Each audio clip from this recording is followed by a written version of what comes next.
It is not a lucky charm. It is not a get-out-of-hell-free card, nor a magic talisman to ward off evil. It is something far more profound. It is a simple piece of brown wool, but it is attached to a promise given not by a king or a general, but by the Queen of Heaven herself.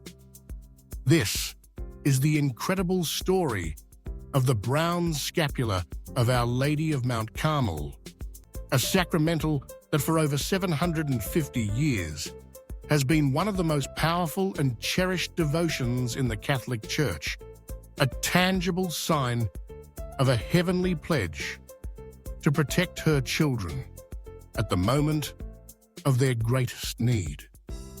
To understand this devotion, we must travel back to the 13th century, a time of crisis and uncertainty.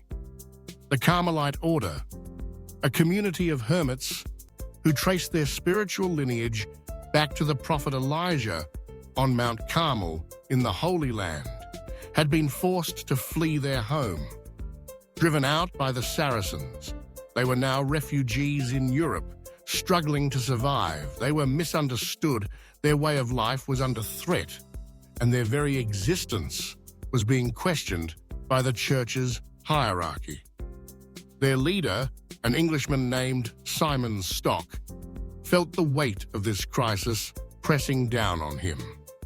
He was an old man, and he feared he would witness the end of the order he loved. In his desperation, he turned to the one person he knew would understand his sorrow, the Blessed Virgin Mary, the patroness of his order. He prayed with an almost desperate fervor, begging for a sign, for a privilege that would protect his spiritual sons. On July 16th, 1251, in Cambridge, England, his prayer was answered in the most spectacular way imaginable.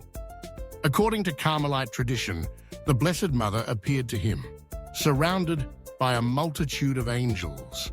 In her hands, she held the familiar brown woolen scapular, the apron-like garment worn by the monks. The air in the room seemed to fill with the scent of lilies, a profound peace that settled over the old man's troubled heart. Our Lady presented the scapular to him, and her words have echoed through the centuries. "Receive, my beloved son, this scapular of thy order. It is the special sign of my favor, which I have obtained for thee and for thy children of Mount Carmel. He who dies clothed in this habit shall be preserved from eternal fire. It is a sign of salvation, a sure safeguard in danger, a pledge of peace and of my special protection until the end of the ages." This was the promise, a pledge of breathtaking scope. Whosoever dies wearing this scapular shall not suffer eternal fire. The sound of those words changed everything for Simon Stock and the Carmelites. It was the sign they had prayed for, a seal of heavenly approval. But what did this promise truly mean? The Church is very clear on this point. The scapular is not a substitute for living a Christian life. It is not a license to sin, with the assurance of a last-minute reprieve. The power is not in the cloth itself, but in the disposition of the soul who wears it with faith. It is a sacramental, an outward sign of an inner reality. It signifies three key things. First, that we belong to Mary. Second, that we consecrate ourselves to her service. And third, that we trust in her powerful intercession. The feeling of the coarse wool against the skin is meant to be a constant physical reminder of this consecration. A silent prayer, whispered with every movement. A commitment to live a life worthy of her protection. But the story of the scapular's promises doesn't end there. Another, even more specific promise would be attached to this devotion less than a century later, a promise involving time itself and the purification after death. This second promise is known as the Sapientiae privilege. The tradition holds that in the early 14th century, Pope John XXII had a vision of the Blessed Mother. She promised that those who devoutly wear the scapular and fulfill certain other condition would be freed from purgatory on the first Saturday after their death. The conditions were threefold. First, to faithfully wear the brown scapular. Second, to observe chastity according to one's state in life. And third, to recite daily the little office of the Blessed Virgin Mary, or for those who couldn't, to abstain from meat on Wednesdays and Saturdays, and to recite the Rosary. Imagine the sound of a papal bull being unrolled, the thick parchment whispering as the wax seal is cracked.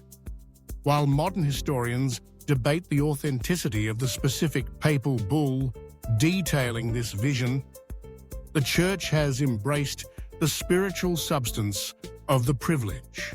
It underscores a profound theological truth that Mary's care for her children does not end at their death, but continues as they are purified for their entry into heaven. With promises so grand, how does the modern Church view this ancient devotion? The Church has fully approved the Brown Scapular devotion for centuries. Popes, saints, and millions of the faithful have embraced it. It is recognized as a powerful sacramental that flows from the maternal love of Mary for the Church.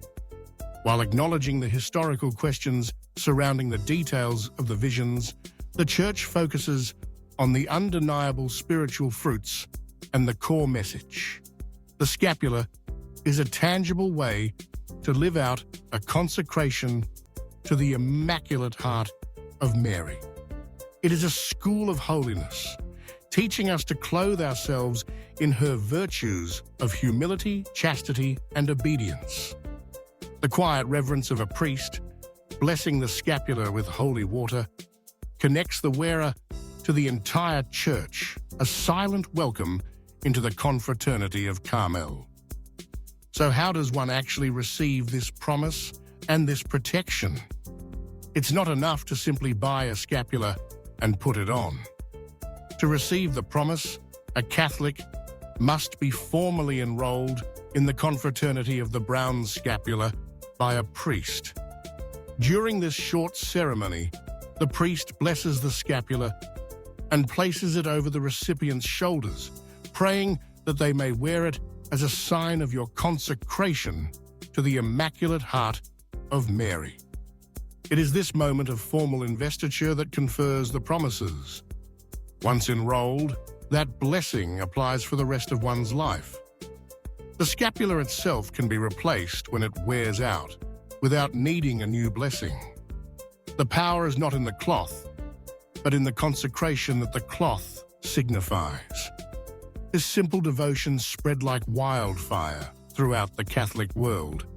Kings and peasants, soldiers and scholars, popes and children, countless souls have lived and died with this small piece of wool resting over their hearts. Saint Alphonsus Liguori, Saint John Vianney, Saint Therese of Lisieux, and Saint John Paul II were all deeply devoted to the brown scapular.